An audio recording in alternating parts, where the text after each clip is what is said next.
Hello everyone, and welcome to Jones Act Survival. Today Sarah and I, we're up at the tent and we are going to make homemade bread, and we're going to do it in the Coleman Camp Oven. Okay, so this is a real simple recipe. I did it at home. I did a 3-loaf recipe. This is a 1 loaf. In many of my videos I've said, you can read stuff, you can do look at videos on stuff, everything, but until you do it yourself, you really don't know how to do it. I mean, bread seems easy enough, but when they say knead the bread, how long do you need it for, and what the hell is it supposed to look like when it's done? So I found it really interesting to do the bread myself, and it tasted really good.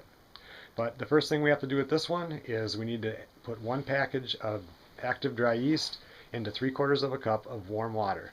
And go ahead, Sarah, why don't you put that in? And that's going to wake up the yeast, and we want to give that a few minutes. So while we're putting the other stuff in, that can wake up, and she can mix that in there. And 1 package is the same as 2 1/4 teaspoons. So we'll get this mixed up. Okay, now normally you would have mixed that yeast up in the bowl you're going to mix it in, but as you can see, we're up here at the tent and our bowl is a pan, so it's just easier to do in the cup. So Sarah, you can go ahead and dump that into the pan, into the bowl there.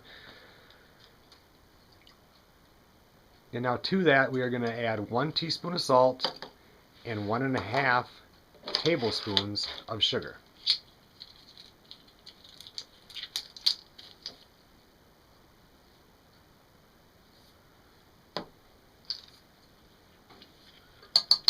And 1 1/2? Yep, 1 1/2 tablespoons, yep.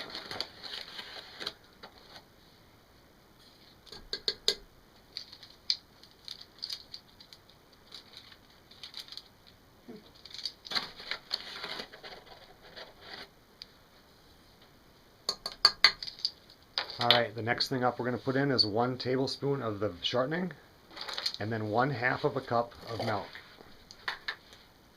Okay, Sarah, if you want to put the shortening in, I'll put the milk in here.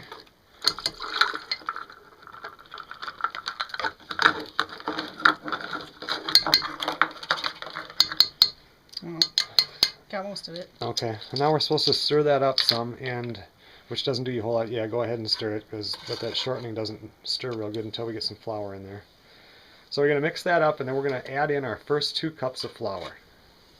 So now the first thing we're going to do is put in the 2 cups of flour, and the recipe calls for 3, but you don't have to go ahead and put that in. You don't have to use all of it.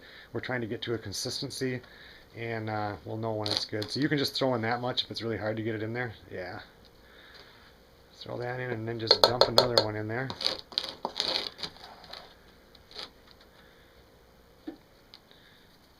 And now what we'll do is we're going to mix that up really good, and you're supposed to mix it, it says, until the dough chases the spoon around the bowl, but we'll just get down there.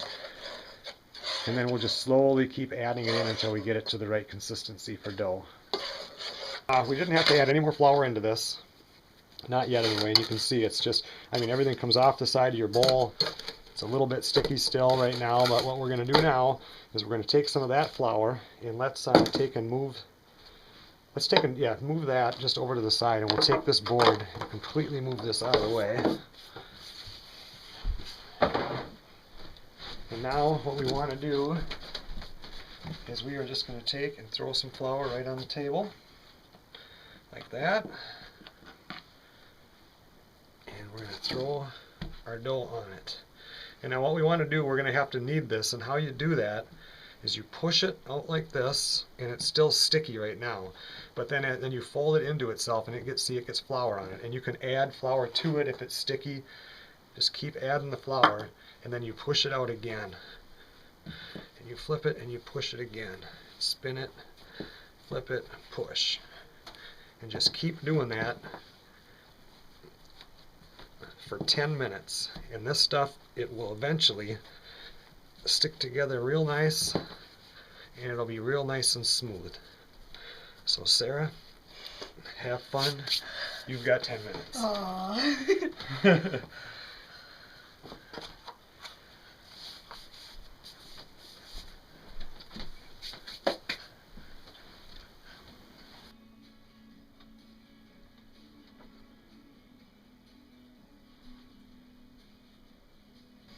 Take over for a couple minutes. Sure. So does that put air into it then? Pushes the air out of it, I think. Okay.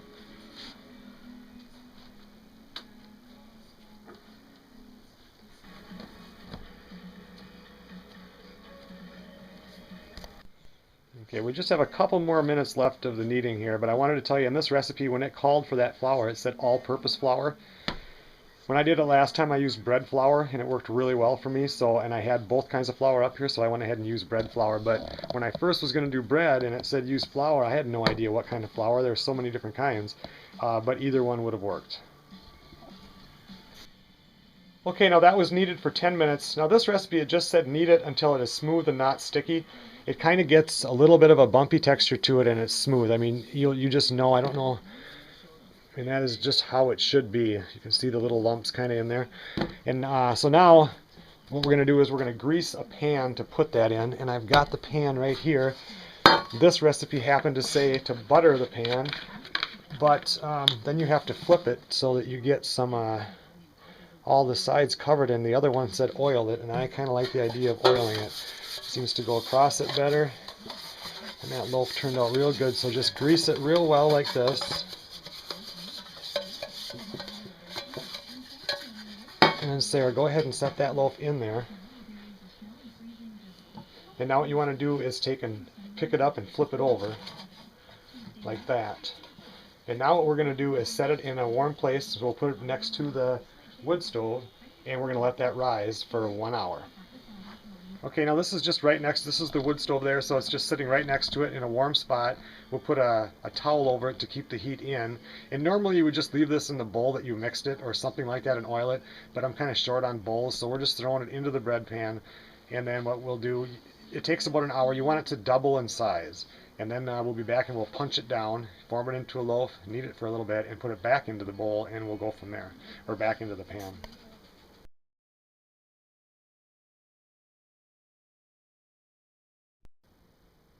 Okay, we let it rise for a little more than an hour, and it did double in size for sure. So now, Sarah, go ahead and you're just going to punch that dough down by just pushing your fist right through it. Yep, just deflating it. And now we want to pull it out of the pan.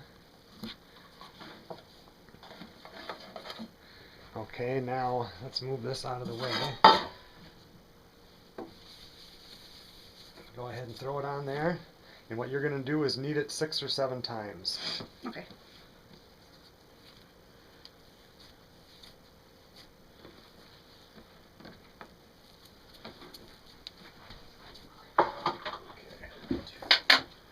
Meanwhile, when you're doing that, I'm going to re-grease this pan a little bit more.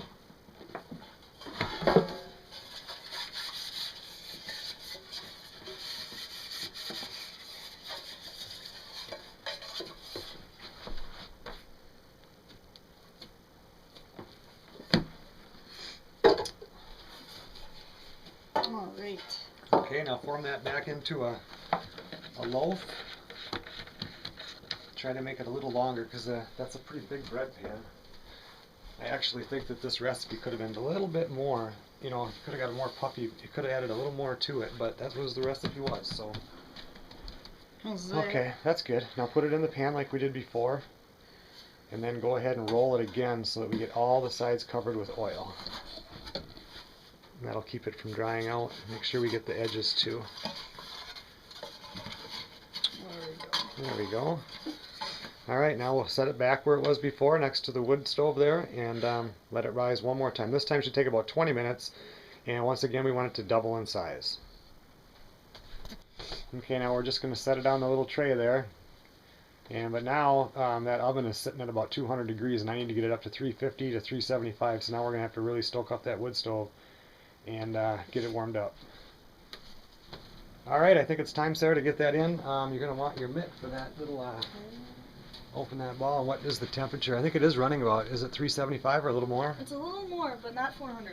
Okay, so let's just turn it down a little bit. There we go. Oh yeah, that looks good. I think it's doubled in size again, don't you? Yep. Okay, we just want to put it in there, right? Yep, just put it in the center,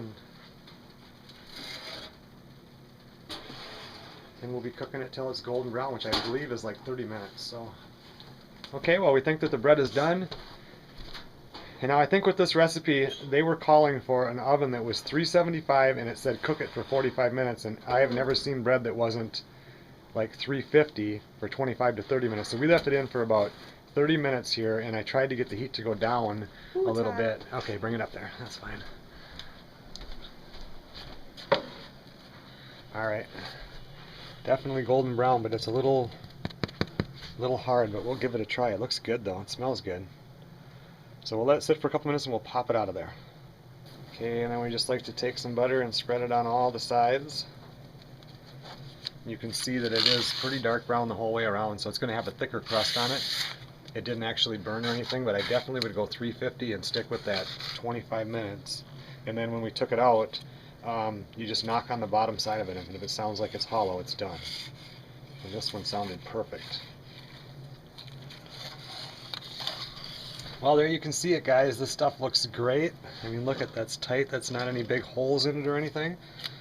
I'm just going to butter up a piece of this. And I think Sara did a great job on this one. Let her give it a try. Alright, Sara, you're going to take the first bite of the first bread we made in the tent. Hopefully it's good. It's really good. Is it? Great. Alright, everybody. Thanks for watching the Joe and Zach Survival Channel with Sara. And I think everybody should know how to make homemade bread from scratch in case you ever have to do it.